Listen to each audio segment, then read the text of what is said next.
Hey Calc students, quick video on intermediate value theorem.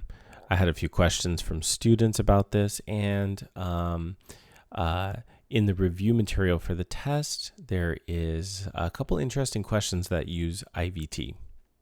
Okay, so intermediate value theorem.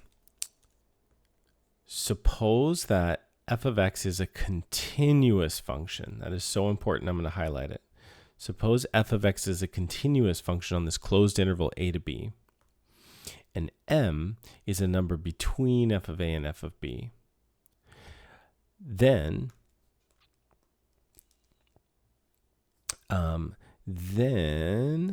there exists a number c such that c is in the interval a to b. Now that's an open interval a to b, and f of c equals m. Okay, so two important points to note here. Well, the first really important point is this.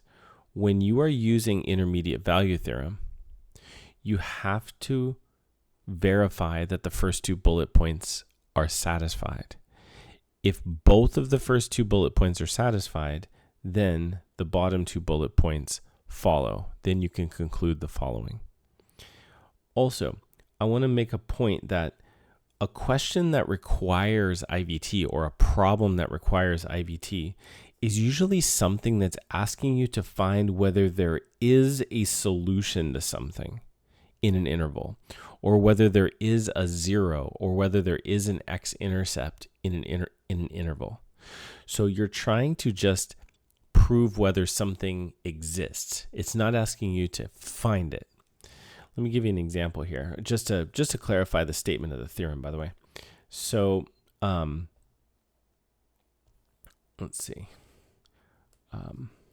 Yeah, there we go. Okay, so just to clarify the statement of the theorem, you've got a function. A is a value. A is an x value. B is an x value. And A, f of A. And B, f of B. And you know, there's two ways to think about this. You know the function is continuous because you've verified that. That's one of the givens. And we know that m has to be a number that's strictly in between f of b and f of a. All the intermediate value theorem is saying is that somewhere in the interval between a and b, not including a and b, in the interval from a to b, somewhere there's going to be a c value where f of c equals m. All that's saying is if I pick an m value over here and I draw a horizontal line, it has to hit the graph in at least one place. And when I come down from that intersection point, that's my c value. It might intersect in more places. The graph might look like this.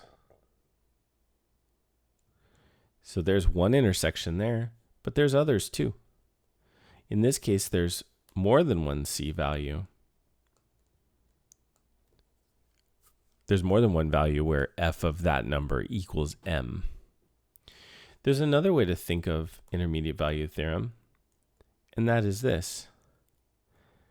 Okay, so I pick my number m between f of a and f of b. Well, since the function's continuous, it has to cross this green line somewhere between the two endpoints. So it might cross over once and come back and just touch it and then go back up to here. So it might have two intersection points, but it has to have at least one because it's got to get from the dot below the line up to the dot above the line. Okay, so here let's look at a quick example. Let f of x equal 4 over x minus 2. Now, first thing to note, this is a rational function. And we discussed last week that a rational function is continuous on its domain.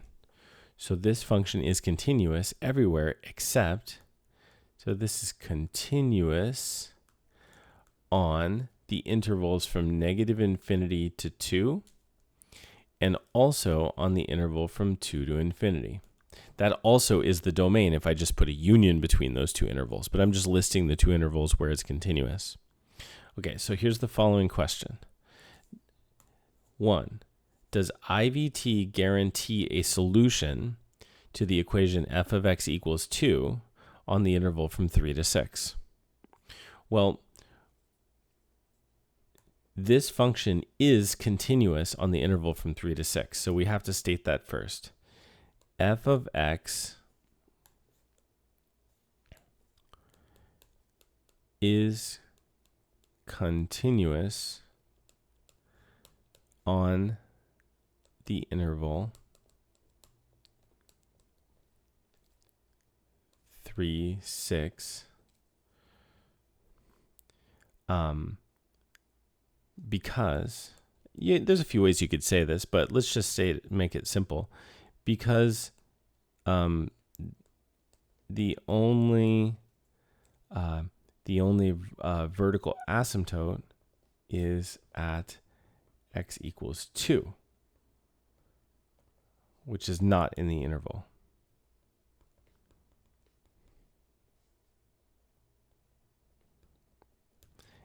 And of course, the function has no holes. Okay. So the function has no discontinuity, or so it has no discontinuities inside the interval from 3 to 6. Okay. I could have just said that too. The function, it has a vertical asymptote. The only discontinuity is at x equals 2, and that's not in the interval 3 to 6. Okay, now we just need to check what's f of 3. Now do f of 3 equals, now the function was what? 4 over x minus 2. So it's 4 over 3 minus 2, which is 4. And f of 6, that was the other end of my interval, is 4 over 6 minus 2, which is 4 over 4 equals 1.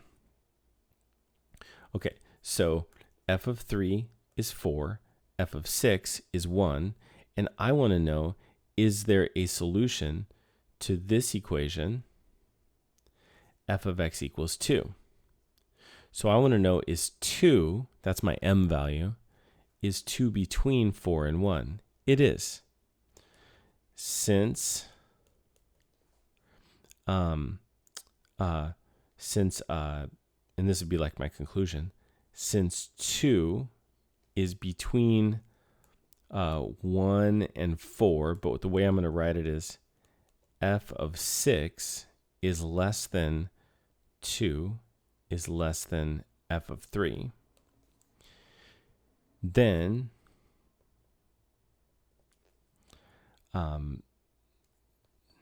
there is at least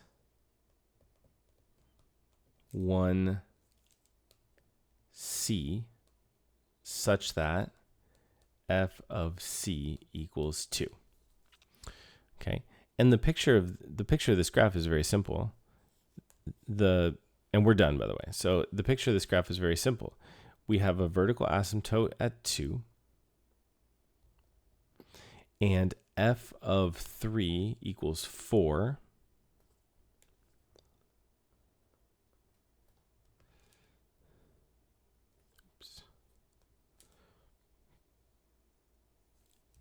So f of 3 equals 4, and f of 6 equaled 1. Now this graph happens to look like this. It has a vertical asymptote. It has a horizontal asymptote of y equals 0. And y equals 2 is here. So there is a value somewhere in the interval from what was it, from 3 to 6? Oh, I did it at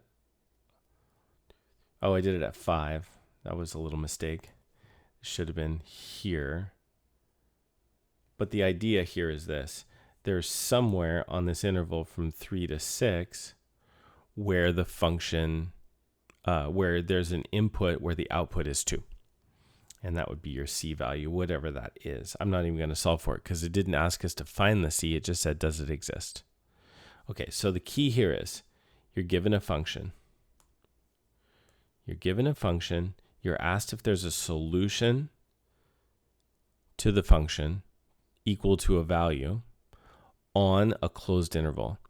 You need to state that it's continuous, make an argument, or just describe why you know it's continuous because of a theorem or some other reason.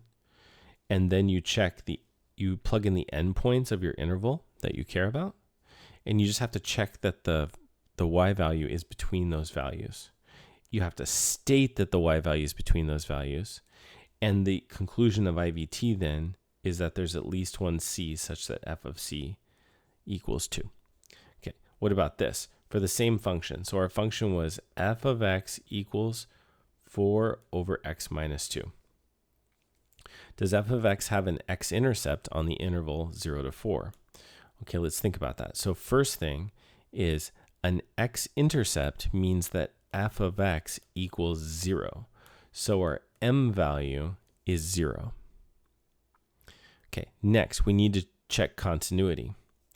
Is this function continuous on this interval? It's not. This function f has an infinite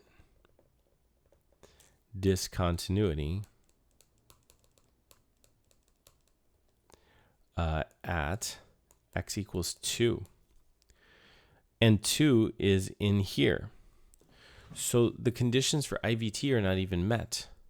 So IVT can't guarantee that there's an x-intercept in this interval. Now it might have an intercept in that interval anyway, but the intermediate value theorem cannot give you that. Because remember that to do the intermediate value theorem only applies if both of these first two things are met.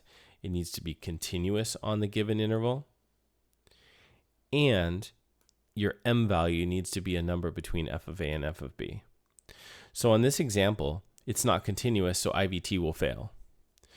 If you hadn't checked it's continuous, you might make a mistake, because watch this. I'll switch to green. What is f of 0? F of 0 is 4 over negative 2 equals negative 2. What is f of 4? It's 4 over 4 minus 2, which is 4 divided by 2, or 2. So notice, negative 2 is less than 0 is less than 2. So the what that means is f of 0 is less than our m value that we care about, 0, and that is less than f of 4. So the second bullet point above is checked off. That does work, but since the function's not continuous, there is no x-intercept. The IVT doesn't guarantee an x-intercept in this interval. Now here's the actual picture of the graph. The graph looks like this. It has no x-intercepts at all. And what we just had actually was that we plugged in 0 and 0 and 4. We plugged in 0 and 4 and we got 2 points like this, but the graph's not continuous between this point and this point. There's a discontinuity in the middle. Okay, so make sure you check continuity for IVT. Make sure you check that the endpoints of your interval surround your y value that you care about, or show your y value you care about is between f of a and f of b, and then IVT applies. All right, see you next class.